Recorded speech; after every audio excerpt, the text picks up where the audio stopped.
if it was that easy, there'd be lots more Dalton Schoens, right? But it's not that easy. Dalton's got different wiring, I think, in terms of his work rate.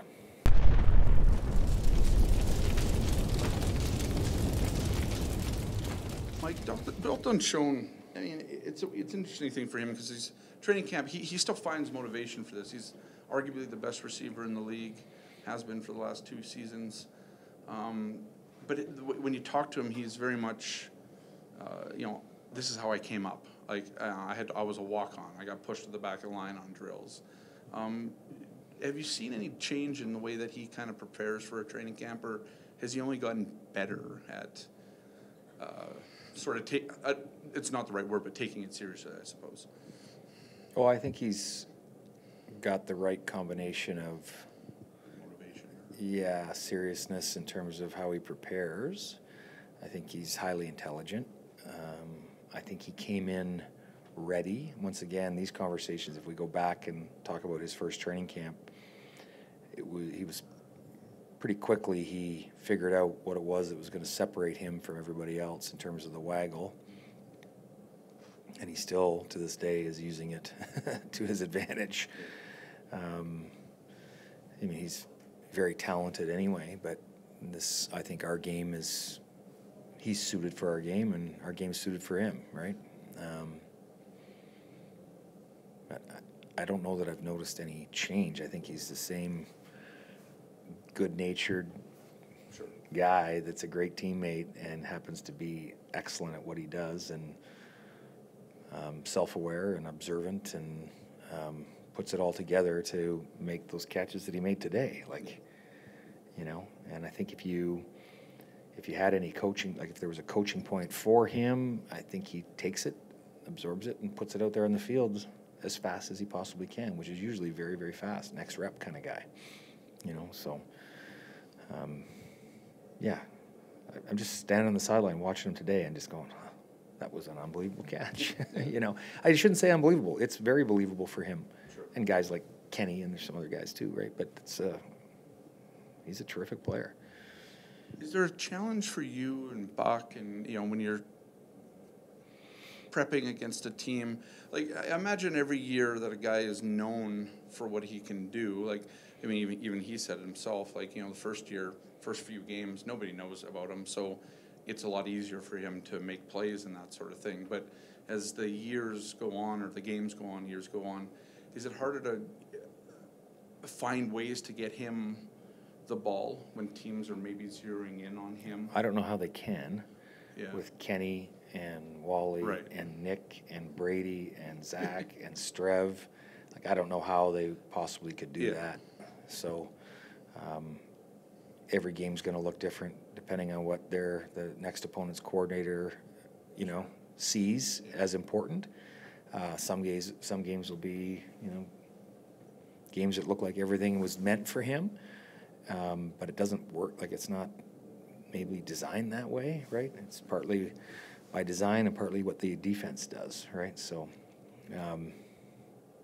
I think if you asked that question in a different way to opposition defensive coordinators, they're going to say the same thing I'm saying, is how are you going to focus on that one guy when there's all these other guys around him?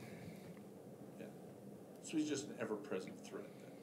Yeah, like Kenny and Nick and Wally and Brady, they're pick your poison. Yeah. Nice problem. I like it. Or nice, it's not a problem, I suppose. Yeah, it's not a problem. Yeah. Mike, I know you guys have vets really at every position for young guys to learn from and whatever, but even in that receiver room, but for Dalton, a guy that these new American guys can come up here, maybe they have a similar background to him, and they can kind of look at him as, hey, this guy kind of set the blueprint as to how we can also maybe have success in the CFL. Just how valuable is it to have a guy like Dalton for these, first-year guys to kind of learn from and pick his brain and whatnot? Yeah, if they're doing that, they should be. I think it comes out in the meeting room anyway, right? Guys talking, and obviously in the back of the play or the huddle or in the locker room. So they should be. Our guys are pretty good with giving the information out. They want to help them out as much as they can. But hearing it and doing it are different things too, right? If it was that easy, there'd be lots more Dalton Schoens, right? But it's not that easy. You know, that understanding what it takes and then applying it on the field every single rep is very difficult. Dalton's got different wiring, I think, in terms of his work rate. Are you guys gaining any clarity on the returner opening? We won't really until the next game. Yeah. What's But we got some good options. I mean, really, we do. There's guys that are. It's fun to have a bunch of guys back there, right? It's not just. We haven't been able to narrow it down to one, which is good. Same with the receiving core. You know, we got space, and it's just haven't been able to narrow it down, right? What's kind of the message to those? I think today I was counting 4 guys back there returning kicks. So what's kind of the message to those guys? How do you kind of separate Well, yourself they might have from the heard pack? it today when a ball hit the ground again. It's catch every ball. So, really, catch every ball. You know, they've only got so many opportunities. They got to grab every ball they can. I was speaking to Josh Fan, and I said, how do you stand out? And he said, well, I'll make sure to catch every ball. So clearly your message resonated with him. So. Well, I did get a little bit, I was not pleased today for 30 seconds. And then, of course, I forget what I've just said and move on very quickly. Lastly, for me, not exactly a beautiful summer day here in Winnipeg, and this whole camp, it hasn't exactly been the best. It was perfect. I changed practice all around for all this deluge, is that the right word, that we were going to get, and nothing. So, I mean, we're going to get it later, and I hope everybody's, you know, tucked in nice and cozy and safe, and the water doesn't give anybody problems, the basements. But we changed practice all around for this, and then could have left it the exact same. What are you hearing from these guys from, you know, down south, Georgia, Texas, wherever, when they're out there in late May and this is the weather? Are guys commenting on it? I thought it was complaining, excellent today. I thought it was good weather today. We were expecting the worst, and we got good weather. So, I don't know. Okay, I see a couple guys in some winter coats underneath their practice jerseys. It's kind of funny. Mike, some of the guys you have returning, I went to look at their college numbers, and I went, oh, right, America doesn't have the same number of returns that we do. Does that make it harder to evaluate, or do you have to use something else in their game to evaluate them as returners? I mean, I think they get here because they put something on tape, but I don't know that we're going back and using that as the reference going forward, right? We want to see what they do here because there's different rules and some different nuances of the game, the field size, obviously. So we're more focused on what they're doing here than what they may have done in the past. But to bring a guy up and go, well, Cody Case had 20 punt returns in his career in college. I wonder if there's something else you also saw in him that you go, okay, let's bring him up. And well, they liked him as a receiver too. So, you know, they like him. They like his body of work, his physical attributes, what they think he can do, height, weight, speed, that kind of stuff. I mean, it's always a comprehensive type of evaluation to get here.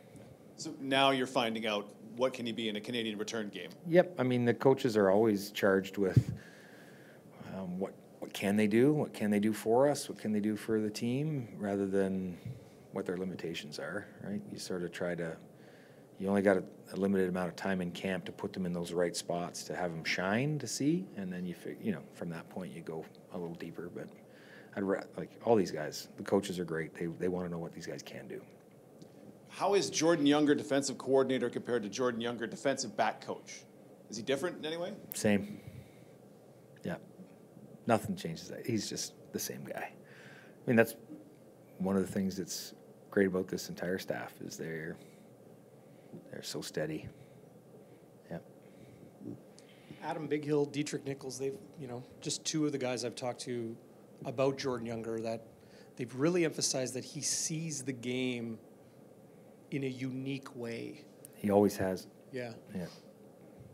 Can you provide some insight on that? Like, is it? Well, he shows up in Toronto a long time ago, and it's evident that he's not only very athletic, but he's very smart. And, he gets into a backfield with a guy like Orlando Steinauer, and he takes in all the information and plays different positions and learns that way too. And then through that process, he probably figures out that he was more athletic than he was paying attention, at a young age, like every young guy does, right? Because JY was super fast, right? So, and then,